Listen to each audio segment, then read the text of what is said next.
निम्नलिखित में से कौन से पहलू की उपेक्षा की जाती है, किसको नेगलेक्ट किया जाता है? देखिए वाई गोत्स के आगे तो मैंने कहा था जहां भी वाई गोत्स के आएगा वहां पर आपको समाज जरूर देखने को मिलेगा, समाज के साथ-साथ आपको संस्कृति भी देखने को मिली है क्योंकि उन्होंने सामाजिक सांस्कृतिक सिद्धांत दिया था। उसके अलावा आपकी भाषा भी आपकी क्या होती है, समाज के अंदर होती है, भाषा समाज के अंदर ही सीखी जाती है, लेकिन बायोलॉजिकल आपका नहीं होगा, यानी जैविक आपका वाई गोत्स से संबंधित नहीं है। तो आंसर इसमें आपका जो सही हो जाएगा जैविक यानी बायोलॉजिकल सही हो जाएगा। ये तीनों ही चीज आपके वाई गोत्स से जुड़ी हुई है, ठीक है? इन तीनों को भी देख लेना। चलिए अब देखते हैं अगले क्वेश्चन पर, और सभी महत्वपूर्ण क्वेश्चन है आपके सीधे सीटेट यूपी टेट नहीं, आपकी टीचिंग वैकेंसी में भी यही से क्वेश्चन पूछे गए हैं, इसलिए इतने इंपॉर्टेंट क्वेश्चन है आप लोगों के लिए।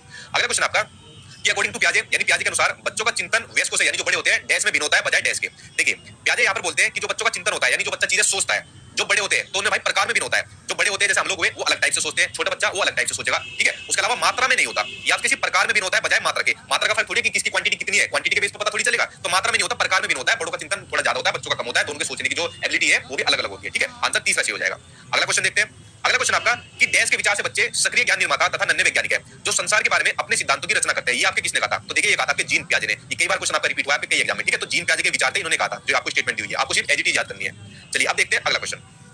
अगला क्वेश्चन आपको दिया है कि कोलबर्ग के सिद्धांत के पूर्व परंपरागत स्तर के अनुसार यानी यहाँ पर कौन सी स्टेज आ गई, प्री कन्वेंशनल लेवल आ गया, पहली स्टेज आ गई। कोई नैतिक निर्णय लेते समय एक व्यक्ति निम्नलिखित में से किस तरफ प्रवृत्त होगा, यानी मोरल डिसीजन लेना है एक व्यक्ति को, तो वो बताना किस तरफ प्रवृत्त होगा। तो देखिए वो होगा आपका अंतर्निहित संभावित दंड में। आंसर आपका 4 से हो जाएगा कि अगर चोरी की तो उसको सजा मिलेगी, जो हिंज वाली स्टोरी में कहा गया है। आगे देखते हैं आपका अगला क्वेश्चन।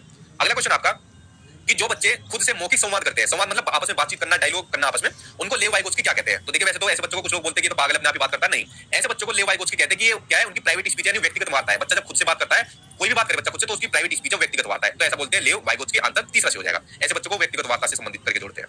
अगला क्वेश्चन आपका पियाजे तथा वाइगोत्स्की के अनुसार एक रचनात्मक कक्षा कक्ष में अधिगम क्या है, ठीक है? यानी जो आपका एक कंस्ट्रक्टिविस्ट क्लासरूम है, रचनात्मक कक्षा कक्ष, उसमें आपको पूछा है जो लर्निंग होती है यानी अधिगम होता है वो क्या होता है? तो देखिए आंसर इसमें आपका 4 की शिक्षार्थियों द्वारा स्वयं सर्जित किया जाता है, यानी खुद से क्रिएट किया जाता है, जो एक सक्रिय भूमिका निभाते हैं, ठीक है? एक एक्टिव रोल निभाते हैं। आंसर इसमें आपका 4 से हो जाएगा। इन दोनों ही मनोवैज्ञानिक के अनुसार ये आपका रचनात्मक कक्षा कक्ष में अधिगम के बारे में चीज है। अगला क्वेश्चन देखते हैं।